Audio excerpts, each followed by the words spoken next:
tell us what made you want to play this part?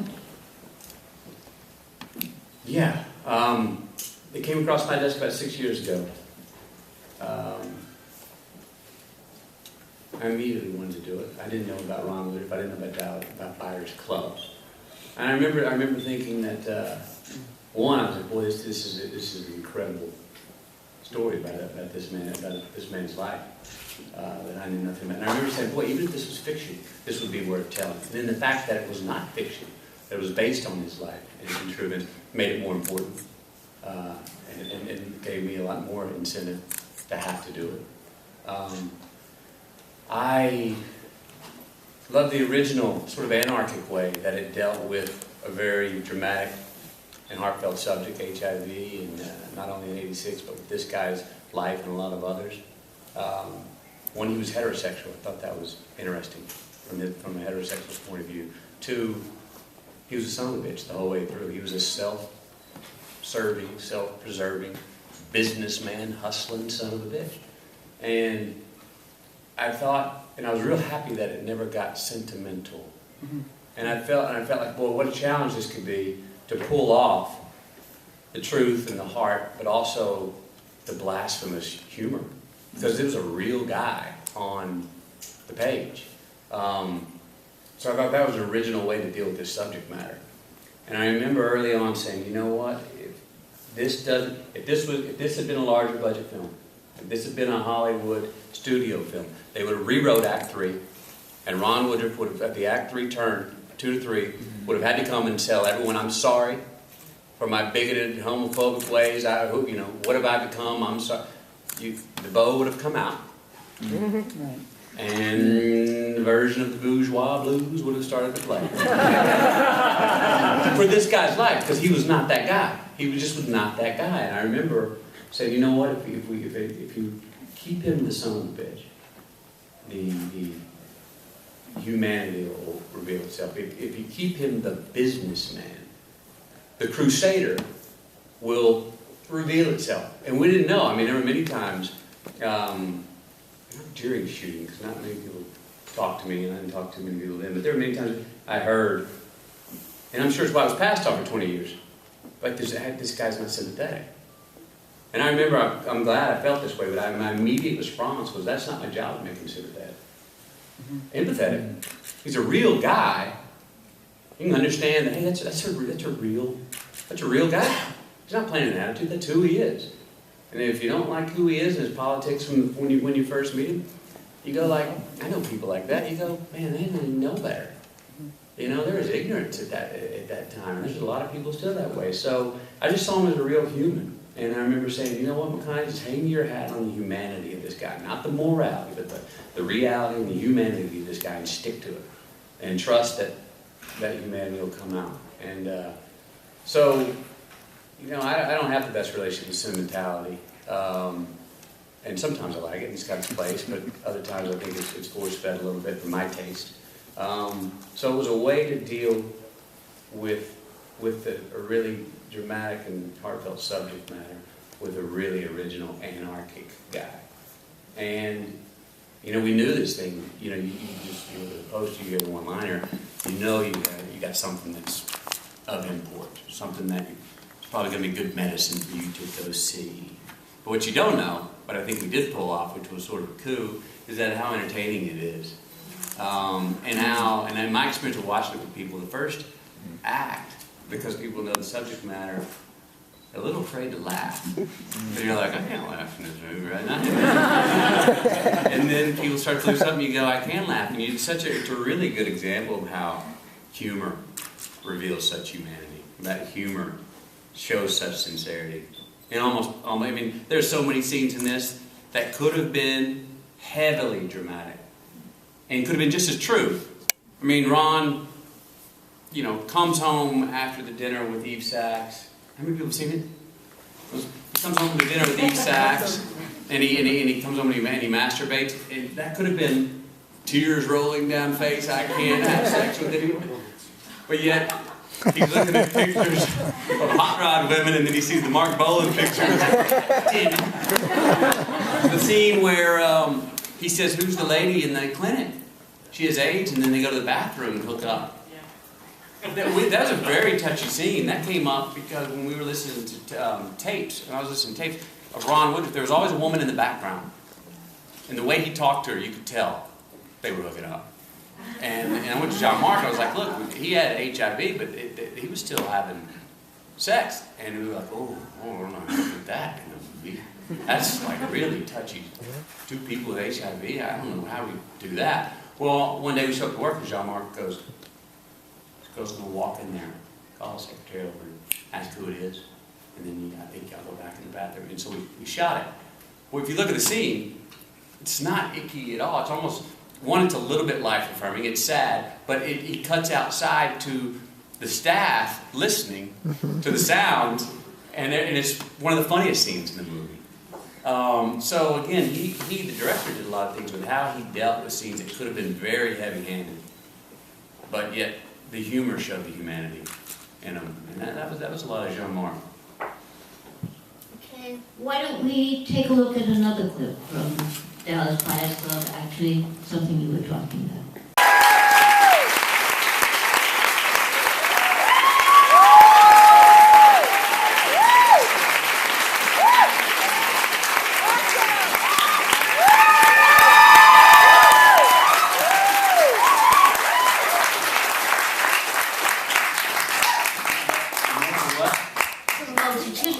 Multitudinous. I've never used that one. It occurred to me on the subway.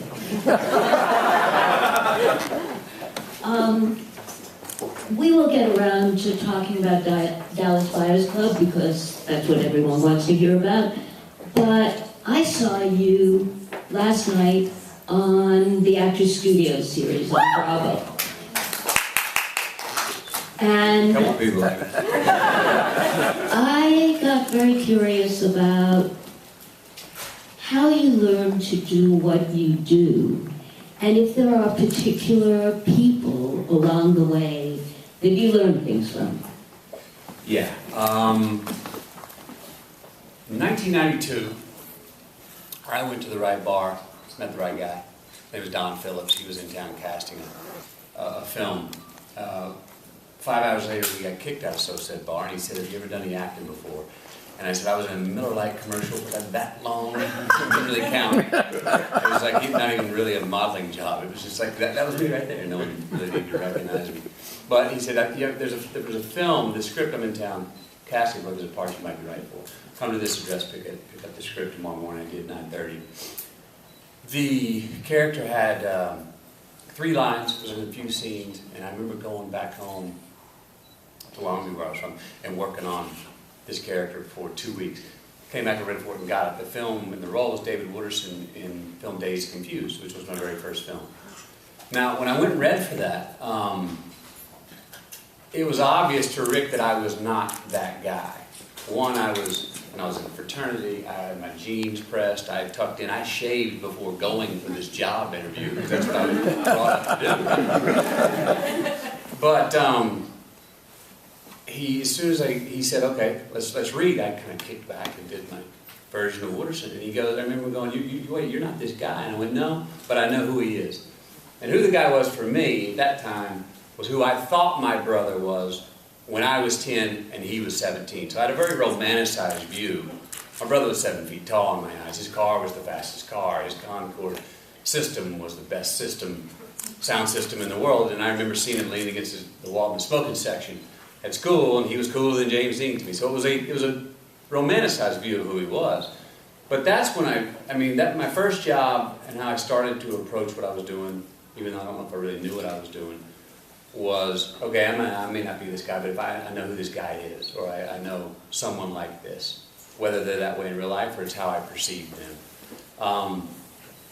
I'll tell a quick funny story on the way to learning what it is that I do and some pitfalls that I learned along the way. Dazed and Confused, I ended up working for 3 weeks. There was a lot of improvisation. The other actors never lobbing me lines. And I remember having a feeling like, boy, I feel like you could put a blindfold on me and I can be this guy, Wooderson. I feel like you could blindfold me, press record, and put me in any situation. I'll go to the 7-Eleven. I can buy. I remember going, what would they buy with $5 at the 7-Eleven, or what world that character lives in? What would they know? What they would buy, what they would wear, what they would do in any kind of situation. Well, after about 3 weeks on that, which was as I said, a lot of improvisation. I went on back to school, came back out to Los Angeles, and got a few roles, and it was around Boys on the Side. I had played a few very conservative roles, and I had about a year and a half while I would audition, and I would get 1 callback, 2 callbacks, 3 callbacks, and I never got the part. And I remember feeling like I'm too tight. You know what I mean? I think maybe I'm studying too much. I remember talking to myself, and maybe I'm studying too much about the import of the line and everything. And you know what? I think I need to go back to doing what I did when I first started, which is I was just a guy and I improvised. So I had a film that I was cast for, and I was playing this on-the-border Mexican drug lord. And I told myself, I said, I'm not going to look at the sides. I'm not even going to read the script. It's an on-the-border Mexican drug lord. I hear the synopsis. If I know my man, then I'll show up and just, obviously, I'll read it right before I go on. And if I know my man, that'll be like, well, that's exactly what he'd say. Foolish. I go to set that morning. All right, all I got to do is have a glance at it, and it'll be like, yep, I know how to do it. Well, I look at it right before I can say action, and it was a 1.5-page monologue in Spanish. And I remember I felt this drip of sweat come up on the back of my head, and for whatever reason I looked over and I said, can you give me that 12 minutes? Why I said 12 minutes, I don't know. I figured it was like not long enough to be inconsiderate, but long enough to maybe get a little bit of this. Anyway, I think I was horrible in it. I stammered through some Spanish and tried to look at line. So then I was like, okay, that's not the way to go. There's a blend here of having to do your due diligence, do your studying, but then being able to go there on the day and relax and throw it all away. In about 1997, that same guy that I met, that cast me in Dazed and Confused that I met in that bar, said, hey, you know what, I think it's time for you to start working with somebody. And I was sort of fearful of it. As when you're going to go learn something, and I never really learned what acting was, I was, I'm also afraid of learning too much and being regimented. And I must say, when I first started learning, as this lady I worked with, Penny, in Los Angeles, I was a little rigid. Penny Allen? Yes. Yes, I was a little rigid. But then as what happens, if you study, you learn it all becomes, you don't take everything literally, you learn what works for you, what doesn't.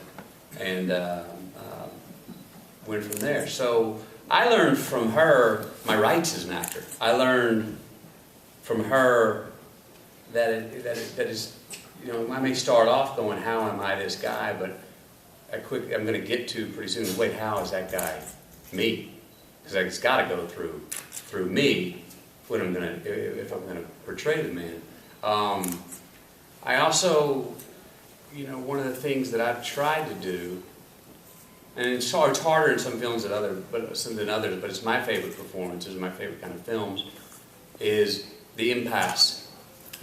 Catch. So many times I've noticed when in scenes, I've had many times where I tried to load the scene. I remember I had a movie, I won't say the name, but I saw it and I was like, what is it? Something's off. And I was told by a friend, well, it's like you're trying to hit a grand slam every scene. I was like, use a baseball term, yeah, sometimes you got to bunt, sometimes you got to steam, sometimes you got to take a ball. When it's wonderful, as y'all know, when it works, you go into a scene, you have 16 different ways to tell the truth. When you're stuck, sometimes you're just trying to protect from telling a lie. Not near as fun. Sometimes you're just like, man, I'm not feeling it. I just feel like I've got to connect the dots, and that's all I really can do. I don't have the song. I don't feel myself in flight. Now, when it's worked, and what I try to find now is from the inside out, get the guy's monologue.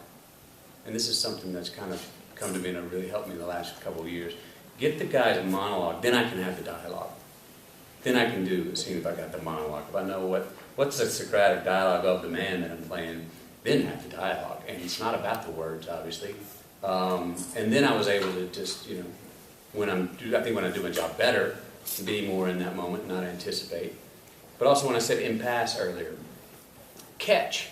I love it when you catch somebody in a scene. I love entrances and exits. I love doing all the work about, well, let's backload about where the guy's coming from and why, how he got here, and where's he going. I love to finish scenes. Anytime there's, the old ... Finish it out, write it out. Expound, just finish writing it. And I write a lot in scripts, write way more than I ever actually say. But I have it. It loosens me up on the entrance and the exit. And I like it when I'm seeing actors. I think I like my work best when I'm feeling like I'm being caught, coming in and caught going out. And maybe if it's the entire picture, if you feel like that 2 hours that you watched was not just a finite piece of story.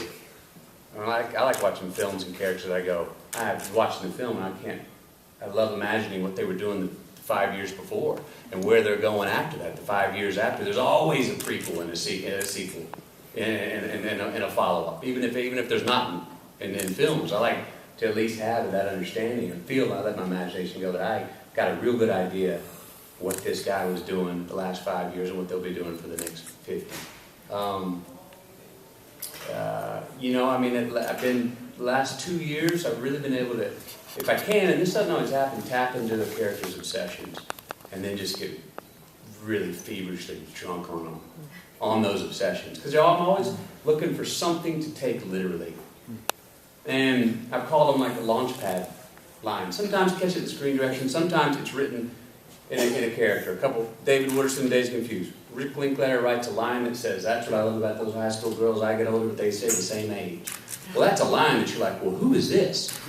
Now, that guy's got a history. And if that's not an attitude, if that's really his constitution. Now the imagination goes wild and just, you've got, Dallas and Magic Mike, it was a launch pad character. I mean, there was stuff that was in there that was written in that script. And I was like, well, the Barnum and Bailey was just easy. I just wrote. And it was so fun to go improvise. The Mark Hanna character in Wolf of Wall Street. I mean, Terrence Winter wrote a line. I'm sitting there showing the Jordan Belfort character the ropes at a lunch, and it says, the secret to this is hookers and cocaine. And by the way, how many times we can jack off? I mean, you're going, well, there's no ceiling on this guy. So, be a rapper, be a poet, go. Now, obviously, if you're playing a lawyer or you're playing a scientist, someone whose occupational vernacular has to be precise and to the moment, it's not as easy to just riff and rap. But I always try to find something that the character says. I think, what if they take that literally? And then, when you read something that you go, that's a real personal politic of that character. It blankets an entire performance. And it also gives me something to fly with that I can always have in my pocket if I get in trouble in a scene. I go, well, I know that this man is about this. I know he needs this throughout. Before this story ever started and after this story goes away. I know he needs this. So if I follow that, at least, I know I can't go wrong. What else are some things that I remember writing this down to myself. Don't act like one, be one. And that's always a pretty good one, pretty simple one. It's sometimes easier than others. I remember you were originally going to be a lawyer, and you played a lot of lawyers. Yeah. And your breakout role in Time to Kill was a lawyer. And in a way, that part was really hard. I mean, it seemed to me extraordinary that you were this person who'd never held a film together before, and you were playing with these extraordinarily technically competent Sam Jackson and Kevin Spacey and Sandra Bullock. And, I couldn't figure out how you had the nerve to take over the screen when they were on it. Just take your time and take the space. Right. And that was extraordinary. Well, I had a couple of, one thing, that was my first role where I was the lead. It was, I was aware, people were talking about this is a major, big budget studio film, this is on your shoulders. But I remember Joel Schumacher, the director at that time, he said this too, it was a great thing to say to a young actor. he was very early on when I would go to talk about character work and stuff. He'd go, no, hey, you're Jake. He moves from the week before. He's like, no, stop. You're Jake. You are Jake. And so I still, went off and had my musings about where I was the character, where he was me, but he's kept going, no, you're Jake. It's that simple. That was his direction almost the entire time. It was a great thing to tell me at that time. It took pressure off. And I think the other thing was, when you work with people that are good, we always find out that we think there's going to be they have a magic trick, but they really don't have a magic trick. They usually, the people that are good at what they do, they just usually do the simple stuff really good, and they're easier to work with. And I've found that. I mean, and I can give you a long list of people that's that way. They seem to be easier to work with. So those are two things that I know are true about that experience. Well, right now you've been on a real role where directors want you for very specific parts that are character parts now. Yeah. Magic Mike is a character part. The little part in the Scorsese movie which just scared me to death and made me put all my money back in the bank for no interest at all because I'm never going to win with those guys. It really scared me. And Dallas Buyers Club especially, it's tremendous character work. I think maybe we should take a look at a clip from Dallas Buyers Club. So let's see if these guys can load this clip up and take it now.